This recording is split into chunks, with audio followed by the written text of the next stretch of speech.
हजार बातें, हजार सवाल हैं। आप लोगों के अलावा किसी से बात भी नहीं कर सकते इस बारे में।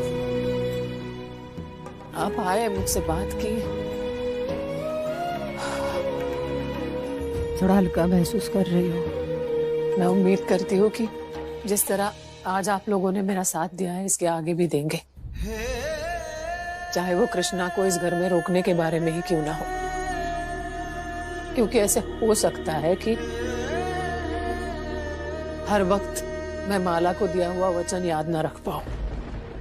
ऐसा हो सकता है कि कभी सिर्फ अशोक जी की पत्नी बनकर कृष्णा से चिढ़ जाऊं, नाराज हो जाऊं, उसे थोड़ी देर के लिए नफरत करूं। तब आप मुझे याद दिलाना कि मैंने कृष्णा की माँ को, माला को वचन दिया था। आप याद दिलाना कि कृष्णा के पिता अशोक जी ने मुझसे कहा था कि मैं कृष्णा की दूसरी माँ बनूं, उसका ख्याल रखूं, उसे अपने साथ इस घर में रखूं।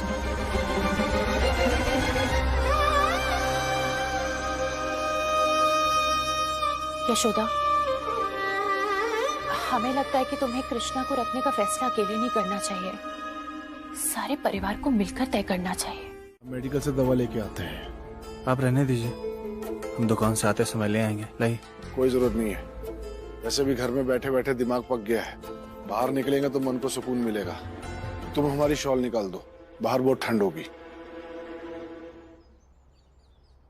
तुम तैयार हो जाओ और दुकान जाते समय रास्ते में तुमको स्कूल छोड़ देंगे। तुम्हें ना हमारी चिंता करने की कोई जरूरत नहीं है। तुम सिर्फ अपने भैया भाभी की चिंता करो और उन्हीं की साइड लेते रहो।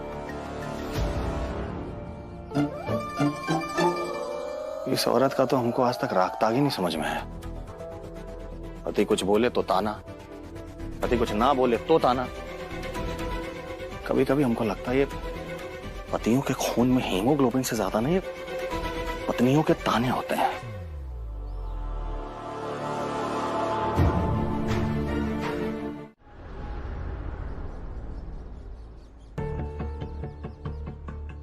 मैडम जी, ये वो सामान है जो आपने या इस घर के किसी सदस्य ने मुझे दिया है।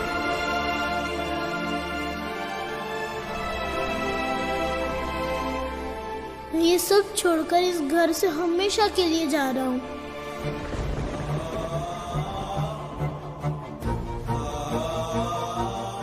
आप मुझसे नाराज मत होइएगा, मैं आपका दिल नहीं दुखाना चाहता हूँ, लेकिन अगर मैंने इस घर से जुड़ा कुछ भी सामान अपने पास रखा, वो मुझे अशोक गुप्ता की याद दिलाएगा। और मैं नहीं चाहता हूँ कि उस आदमी को मैं बद्दुआएं दूं, क्योंकि वो आपके पति हैं, बड़ी बीबी और छोटी बीबी के पापा हैं। इसलिए मैडम जी, मैं ये घर छोड़कर हमेशा हमेशा के लिए जा रहा हूँ, आप सबसे दूर। मैं शायद बदकिस्मती से ही पैदा हुआ था और जिंदगी भर बदकिस्मत ही रहूंगा। मेरी पहली माँ से भी मेरा साथ छूट गया और मेरी दूसरी माँ का साथ भी मुझसे छूट रहा है। आपका दिल दुखाने के लिए माफी मांगता हूँ मैं, कृष्णा माला। ये घर छोड़कर हमेशा हमेशा के लिए जा रहा हूँ। अभी तुमने कहा ना, ये हमारे घर का मसला है, इसलिए तुम चुप रहो।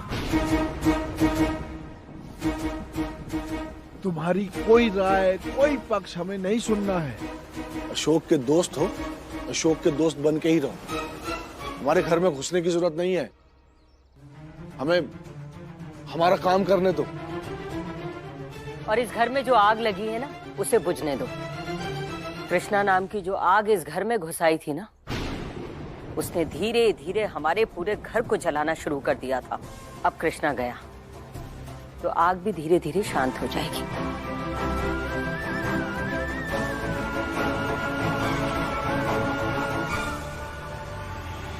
सही कह रही है अम्मा। वैसे भाभी, अम्मा ना हमेशा यशोदा बहू कह कहकर नारे लगाती रहती थी और हमेशा उन्होंने आपका साथ दिया है, लेकिन आज उनको जरूरत है आपके साथ की। तो देखते हैं कि इस बार आप इस परिवार के हक में फैसला लेती हैं या फिर से इस परिवार के खिलाफ जाकर उस लावारिस कृष्णा को ढूंढने जाएंगी।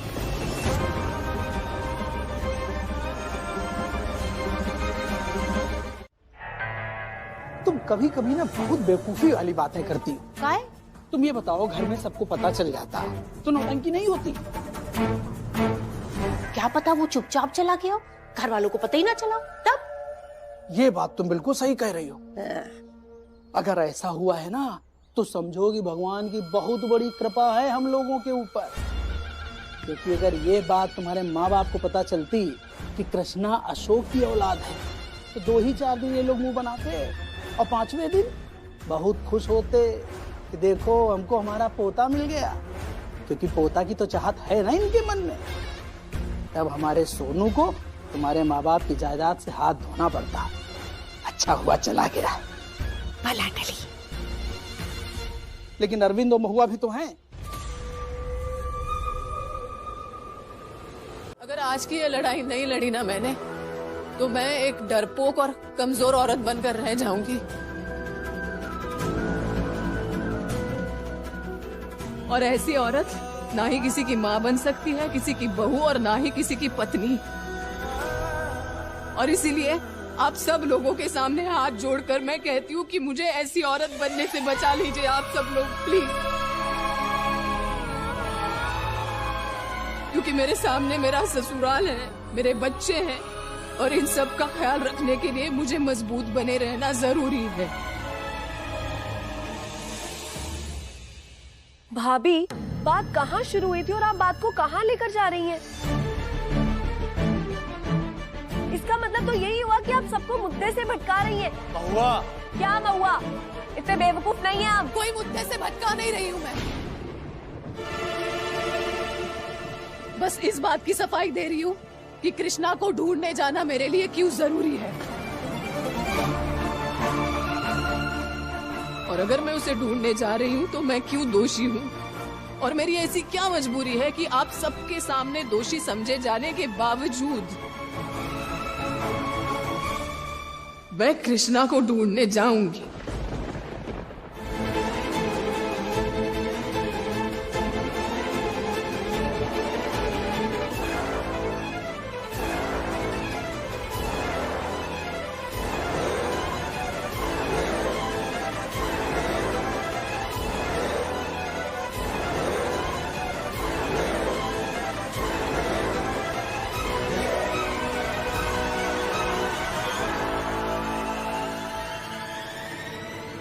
कोई बीपी की दवा नहीं लानी हमें। जिस घर में बीपी बढ़ाने वाले लोग रहते हो वहां बीपी की दवा काम नहीं करती।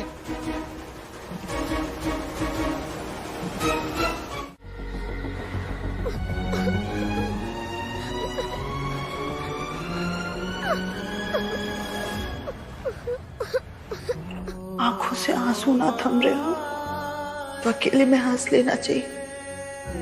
इससे दर्द भी कम हो जाता है और दुख तो डर के दूर भाग जाता है।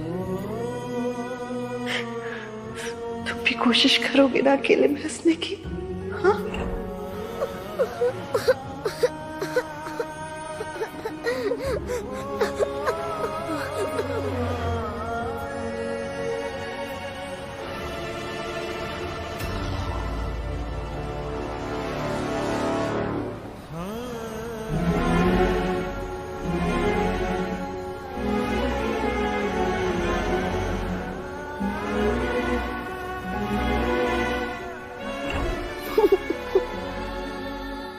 क्या बात है कृष्णा, वो अकेले मुस्कुरा रहे हैं?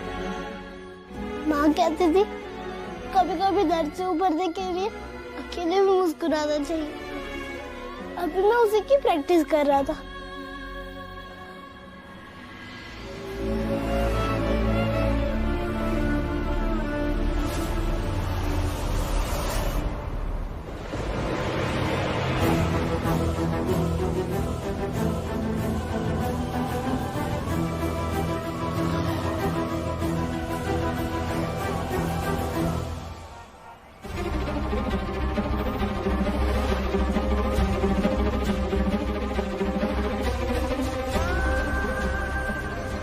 कृष्णा,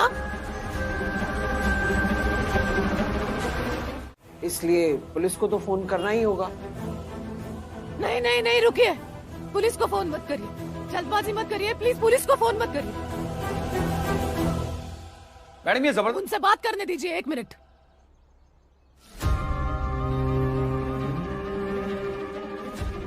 कृष्णा मेरे साथ जाएगा, वो नाराज है मुझसे, हमारा आपसी मामला है, आपस में सुलझा लेंगे हम। पुलिस को फोन मत करिए प्लीज। चलो।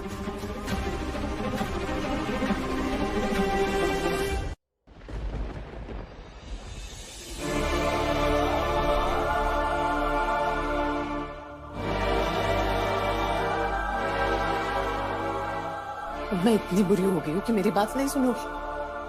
नहीं मैडम जी, आप बुरे नहीं। तो फिर क्या है? इसे कोई घर छोड़ के जाता है? जो भी है बैठ के बात करते हैं ना। चलो यहाँ से। नहीं मैडम जी, घर नहीं जाऊंगा मैं। यहाँ तो मैं के साथ हम जबरदस्ती नहीं कर सकते। अगर उसने गुस्से में कुछ अंदर उल्टा सीधा कर लिया तो बहुत बड़ी प्रॉब्लम खड़ी हो जाएगी। इसलिए आप जाइए, मैं पुलिस बुलाती हूँ, वो सब हैंडल कर लेगी। क्या हैंडल करेगी पुलिस? बताइए मुझे जरा, दोबारा इस बच्चे की जिंदगी नर्क में झोंक देंगे वो लोग।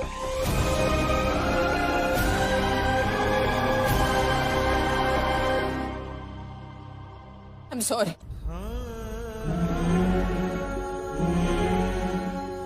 प्लीज, वो नाराज है और उसकी नाराजगी की वजह से दोबारा इस अनाथ आश्रम के हवाले नहीं कर सकती मैं उसे। सुन रहे हो तुम? कृष्णा, मेरी खातिर बाहर आ जाओ प्लीज।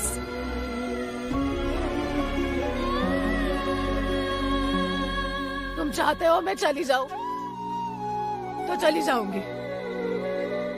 एक बार दरवाजा खोलो, बाहर आओ और मेरी आंखों में आंखें डालकर कह दो कि तुम मेरे साथ नहीं जाओगे।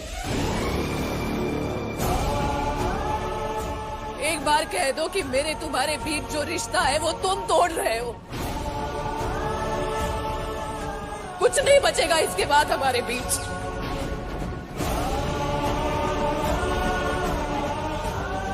कह दो कि कुछ पल के लिए तुमने मुझे जो दूसरी मां माना था, वो प्यार, वो हक तुम खत्म कर रहे हो। कुछ नहीं मानते अब तुम मुझे।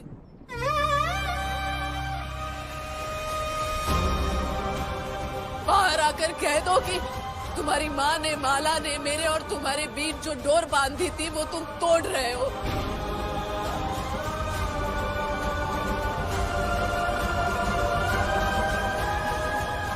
बस एक बार बाहर आकर मेरी आंखों में आंखें डालकर मेरे सारे सवालों के जवाब दो, मैं चली जाऊंगी।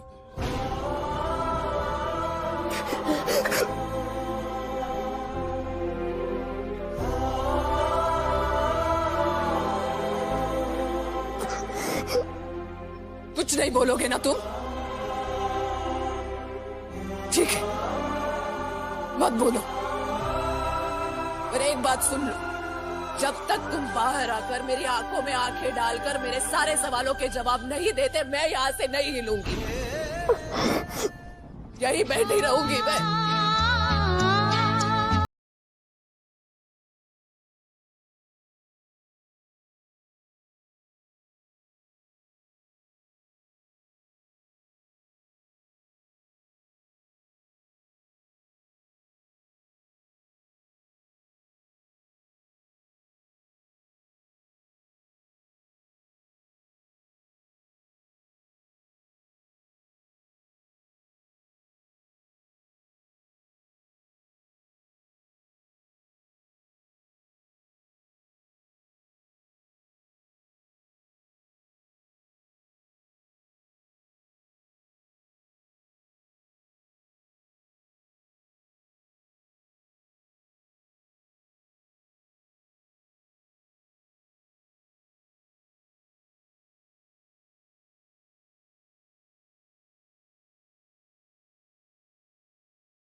मैंने तुम्हारी माँ से वादा किया था कि मैं तुम्हारा ख्याल रखूंगी। अनजाने में मैंने तुम्हारे बाप से भी वादा किया था कि मैं हमेशा तुम्हें अपने पास रखूंगी, तुम्हारी जिम्मेदारी उठाऊंगी। और इसके अलावा ये भी सच है कि पता नहीं कब तुम्हारे प्रति अपनी जिम्मेदारी निभाते निभाते मैं तुमसे प्यार करने लगी।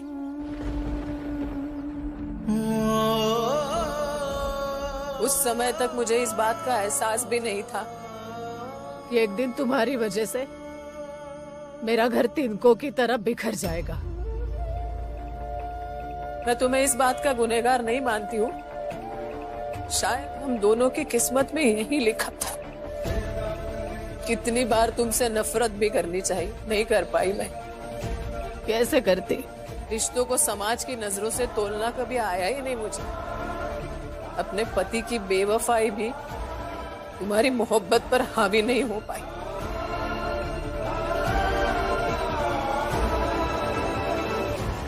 मुझे हमेशा लगता था कि तुम अपनी माँ की तरह हो, जो फैसले लेते हो उन पर अड़िग रहते हो। लेकिन अब एहसास हो रहा है कि तुम्हारे अंदर अपने बाप का खून भी तो है। वो सच्चाई का सामना नहीं कर पाया, अपनी जिम्मेदारियां नहीं उठा पाया, तो तुम क्या उठाओगे? नहीं, तुम्हारा कसूर नहीं है कृष्णा। तुम्हारे खून में तुम्हारे बाप का असर ज्यादा है। तुम्हारी माँ का कम। जिंदगी भर अपने बाप से इसीलिए नफरत करते रहे क्योंकि वो तुम्हारी माँ को छोड़कर चला गया। आज तुम मुझे छोड़कर मेरे साथ वही कर रहे हो,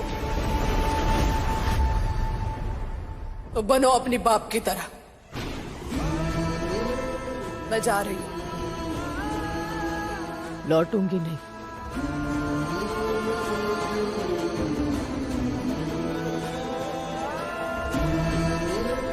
भगवान तुम्हें खुश रखे।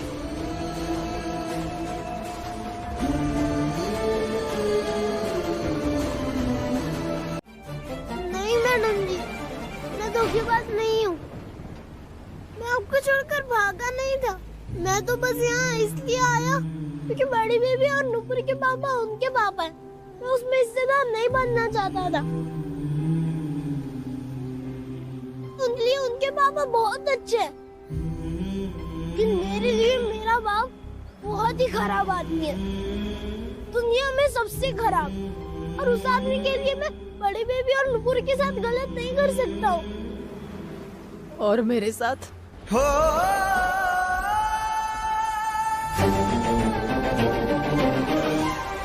मेरी सारी कुर्बानियों का ये सिला दोगे तुम मुझे कृष्णा?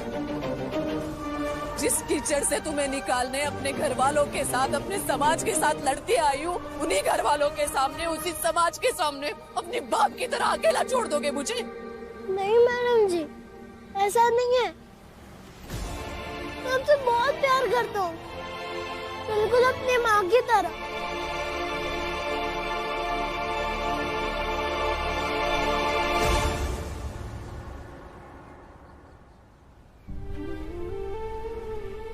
कृष्णा,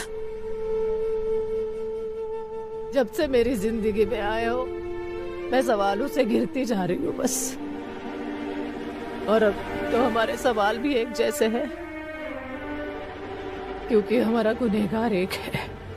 और इसीलिए उन सवालों के जवाब सुनने का इंतजार मेरे साथ तुम्हें भी करना होगा। शायद भगवान ने यहाँ से हमारी किस्मत एक ही पन्ने पर लिखी हो।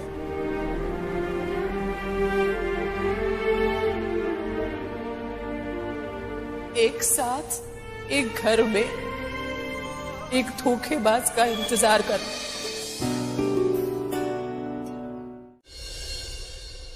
ना समाज का डर है, ना घर परिवार की तकलीफ दिख रही है। जाकर वहाँ मंदिर में बैठे कह रहे हैं यशोदा बिना कृष्णा को लिए घर में लौटेगी तभी घर में पैर रखेंगे। और यशोदा को देखो कितनी देर से गायब है। सही कह रही है माँ, और करे तो करे क्या? हाँ, भाभी ने आज तक किसी की सुनी है जो अब सुनेंगी? बाबूजी की छोड़िए, उनको तो ये एहसास नहीं है कि बच्चे कब से भूखे बैठे हैं। नुपुर, बिस्किट लो। आस्था,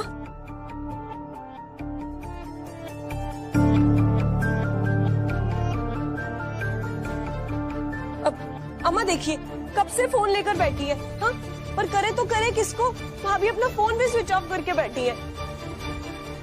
क्या मतलब है तुम्हारा स्विच ऑफ करके बैठी है? कब से सुने जा रहे हैं हम, बात का पतंगड़ मत बनाया करो। तुम्हारा भी तो फोन बंद होता है, क्या कहती हो? बैटरी डिस्चार्ज हो गई थी, उनका फोन बंद है तो स्विच ऑफ करके बैठी हैं। जबरदस्ती हर बात में उनको गलत मत साबित किया करो तुम।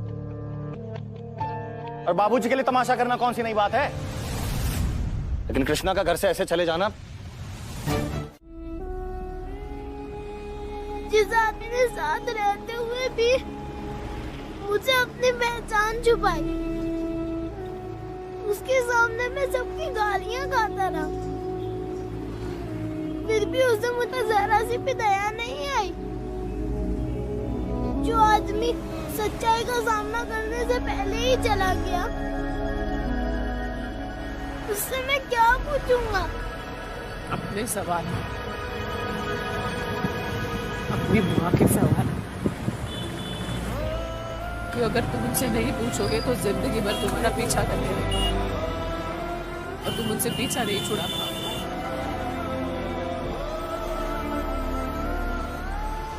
जैसे मैं जब तक मेरे सवालों का जवाब नहीं दे देते वही तड़पती रहूंगी। इसीलिए इंतजार करो उनके लौटने का। तब तक साथ रहेंगे तो ये सफर शायद आसान हो जाएगा दोनों के लिए।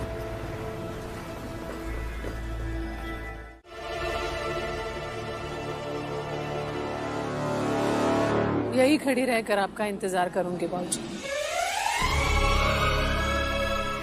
और अशोक जी की कसम खाकर कहती हूँ जब तक घर लौटकर नहीं चलेंगे मैं यहाँ से कहीं नहीं जाऊंगी।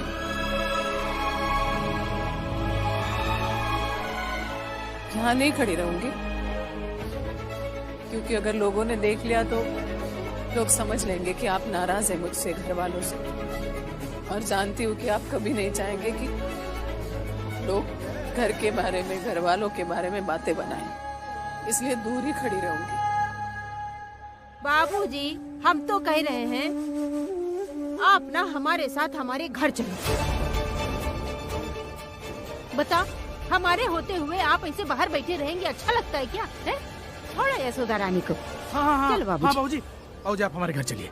अब हम लोग इतने गरीब नहीं हैं कि आपको 2 टाइम का भोजन नहीं करा सकेंगे। हाँ बाबूजी। चलिए बाबूजी चलिए। जी, अगर बाबूजी को लग रहा है कि उनकी बहू ढोंग कर रही है, गलत है, तो वो आ जाएंगे आपके घर, नहीं तो बाबूजी अपनी बहू के साथ अपने घर जाएंगे।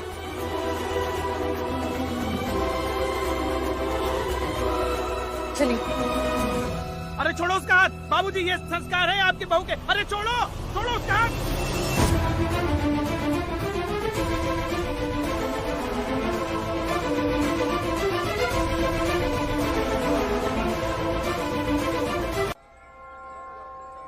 हमें आपकी बड़ी चिंता हो रही। बहुत से कारण थे। हमारे घर ना आने का तो बस एक ही कारण था कि यशोदा कृष्णा को वापस क्यों लेकर आई, लेकिन घर आने के एक नहीं बहुत से कारण थे। वैसे तो यशोदा ने इस घर के लिए, अपने सास ससुर के लिए क्या क्या किया है ये गिनवाया नहीं जा सकता। जब से ब्याह कर इस घर में आई है तब से इस घर की जिम्मेदारी अपने कंधों पर उठा रखी है और हर कदम पर बखूबी निभाया भी है। हमेशा अपने से पहले दूसरों के बारे में सोचा है और आज भी हमें घर में लाने के लिए खुद ठंड में बैठ गई।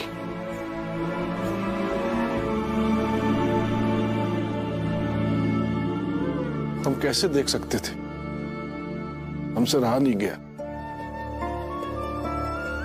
और अपनी बहू के लिए एक जिद तो हम भी छोड़ सकते हैं, इसलिए आ गए।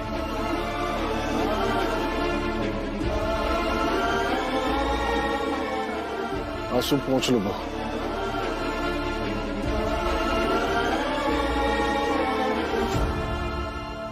अशोक घर से गया है, लेकिन इस घर में हम तुम्हारा स्थान नहीं भूले। घर आकर हमने तुम्हारी बात का मान रखा, लेकिन अब उसके बदले में तुम्हें हमारी एक बात माननी होगी। क्या करोगी, कैसे करोगी, ये तुम सोचो। रात भर का समय देते हैं, इस कृष्णा को घर से निकाल दो।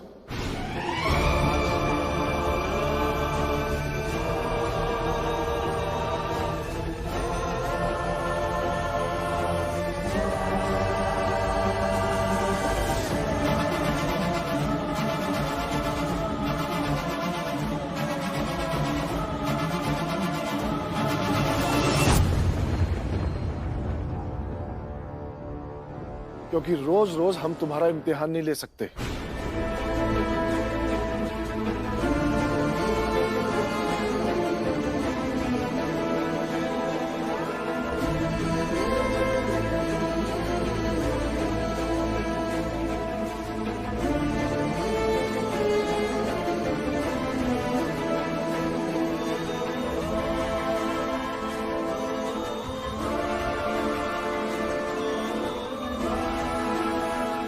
आस्थानुपुर ने खाना नहीं खाया होगा ना? आपके और बाबूजी के लिए भी बना देती हो कुछ।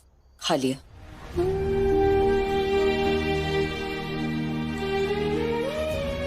यशोदा, तुम्हें ऐसे परेशान देखकर हमें बिल्कुल भी अच्छा नहीं लगता, पर क्या करें, हालात ही ऐसे हैं कि कुछ समझ में ही नहीं आ रहा कि किससे क्या कहें। सब परेशान हैं। परेशान मत होइए अम्मा, सब ठीक हो जाएगा। आप ही कहती है ना कि हर परेशानी का अंत होता है, तो इस परेशानी का भी अंत होगा। बस भगवान पे भरोसा रखिए, ये परेशानी के दिन भी गुजर जाएंगे। कल का तो पता नहीं बहू, लेकिन आज का ये समय काटे नहीं कट रहा। ये परेशानियां, ये तकलीफें पहाड़ सी महसूस हो रही हैं।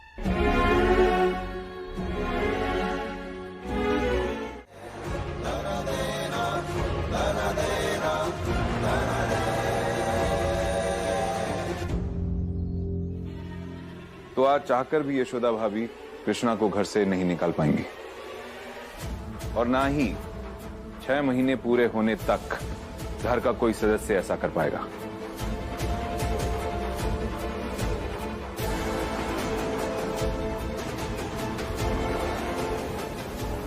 पता नहीं कौन सी किस्मत लेकर पैदा हुआ था। बाप पैदा होने से पहले छोड़कर चला गया, मां को बीमारी खा गई। और जब इस लवारिस का आगे पीछे कोई नहीं रहा, तो आ गया इस घर में कलंक बनकर। और हमारी किस्मत देखो, इससे हमारा कोई रिश्ता नहीं होते हुए भी इसको बोझ हमें उठाना पड़ रहा है। पता नहीं किस पाप को ढो रहे हैं हम।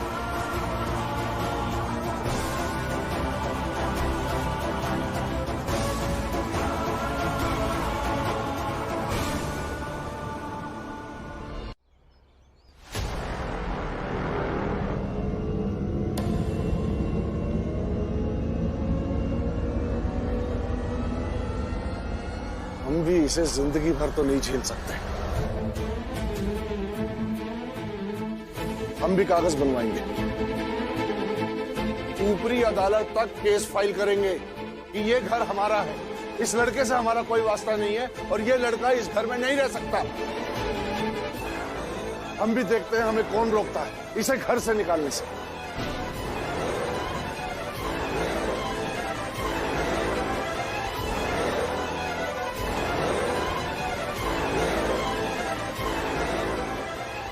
चाहते तो नहीं थे, लेकिन अब अदालत बीच में आ गई है, तो यही सही।